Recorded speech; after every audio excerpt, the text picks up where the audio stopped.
even though we've known about EOE for about 30 years, um, as a rare disease, it is becoming more commonly seen, but still rare. And we don't have any approved medications from the FDA. There's only one medicine that's been approved worldwide, and that's available in Europe and Canada and recently Australia right now. But there's two general treatment approaches for EOE. The first is um, trying to find out if there is a food trigger or an allergy trigger that causes EOE.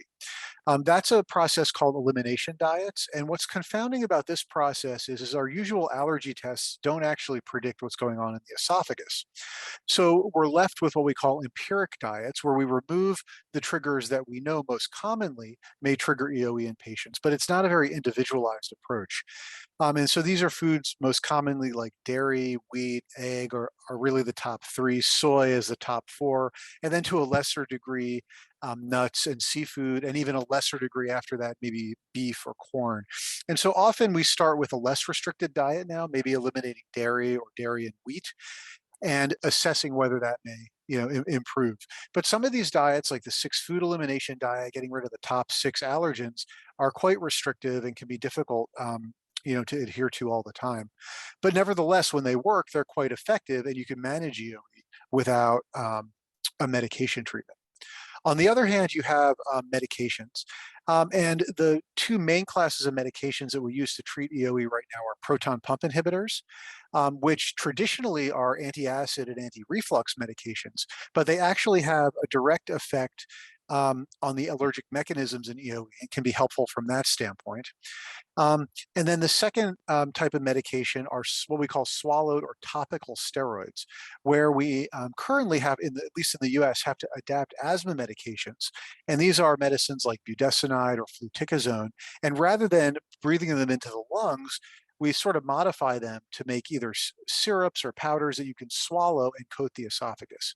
And these can be effective. And this is a type of this medication. It's a dissolvable budesonide tablet is what's approved in Europe and Canada right now. And the way to think about this is kind of like rubbing hydrocortisone cream on a bug bite on your hand or something. It will take away the redness and irritation. Um, but since but it's a little harder to deliver that kind of medication to the esophagus, and we think it works topically and gets rid of inflammation.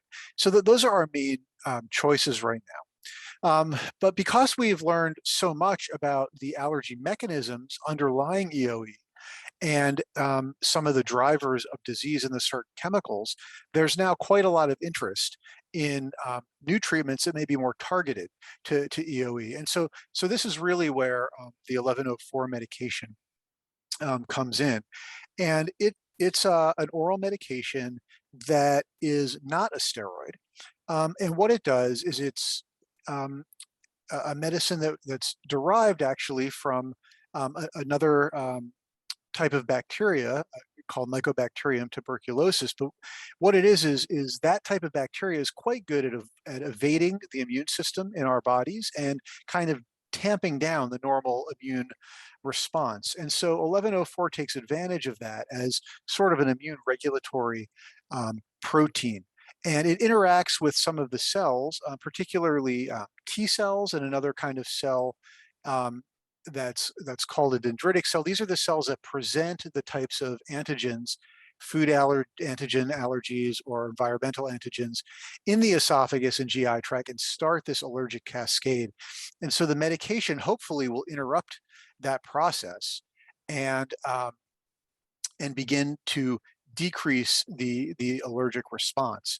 And so I think it's a really interesting target of a medication, and clearly an area of need for the disease condition to have a new mechanism of action.